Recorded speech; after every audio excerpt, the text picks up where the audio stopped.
Hey guys, what's going on? Thanks for taking a little time out of your afternoon to watch the video. Really appreciate it. And today I'm going to give you guys my 3 favorite chatterbait trailers that I like to use on a chatterbait. And I think a lot of people have different ones that they use. You hear about this topic quite a bit, but I'm going to show you guys the 3 that has been the most productive for me really over about the last 15 years, and it sort of explained to you when I use each one in each situation. So I think it might add up to a few more bass for you guys coming up, because chatterbait season, pretty much 12 months out of the year, you can catch bass on chatterbaits all year long.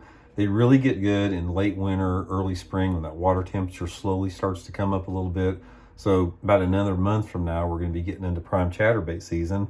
And I think this will help you out a little bit here. But real quick, before we just get started, one quick housekeeping tip. Johnny, Matt, Steph, and myself have really been working hard on these Fish the Moment lake map breakdowns. If you guys want a breakdown of your favorite lake or a lake you don't know much about, this is one of the best resources to get just a lot of information on just your favorite lakes. Just go check them out under the lake map breakdown section at fishthemoment.com, and I think you guys will be pretty happy with what we're putting out there. Okay guys, we'll get into this here, and I'm gonna start out here. I'm gonna talk about the chatterbait. You guys know that we've talked about this before, that I just use the original old chatterbait here. This is, I think, the Chatterbait Elite. Daddy, what are you doing in here already? I got popcorn for you. Okay, thank you. Okay.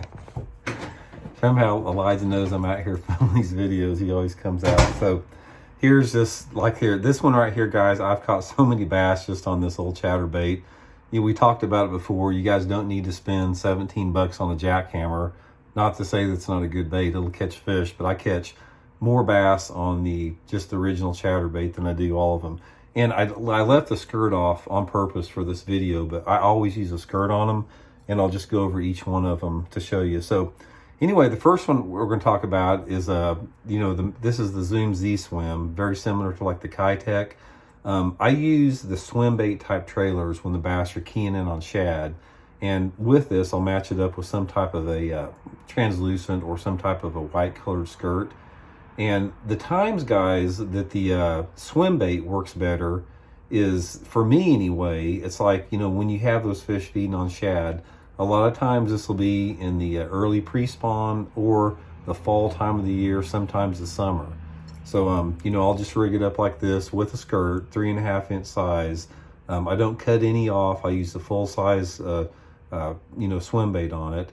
Again, matching it up with some type of a white or translucent skirt. A lot of times you don't really know exactly if the fish are feeding on shad or crawfish. So sometimes I'll have both mixed up, and I'll try to match it up with the water clarity a little bit. In general, I like the shad type, colors in there if the water is either really clear or really dirty. It seems like it'll, one or the other.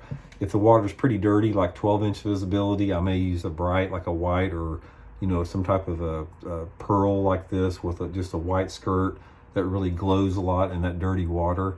And if the water's really clear, I'll use the same swim bait, but I'll use more of a translucent, like some type of a Tennessee shad with more of a translucent skirt on it.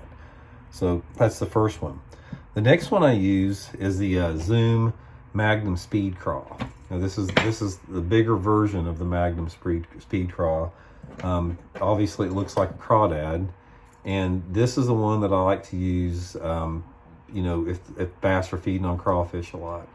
And particularly I like to use this one again in the springtime of the year, when that water temperature is first starting to get into the low 50s. Again, I'll use it on some type of a green or brown type of a skirt with it. And one of the things I like with the Magnum Speed Craw, guys, as a trailer, is I find that it works really good if you use quite a bit of orange on it. So I'll dip the pinchers completely orange, and I may even have a little bit of orange in the skirt. And this works really good in the springtime of the year, like I said, when the water temperature starts to get in the 50s, and you have water visibility sort of in that 2 to 3 foot zone. It works really good.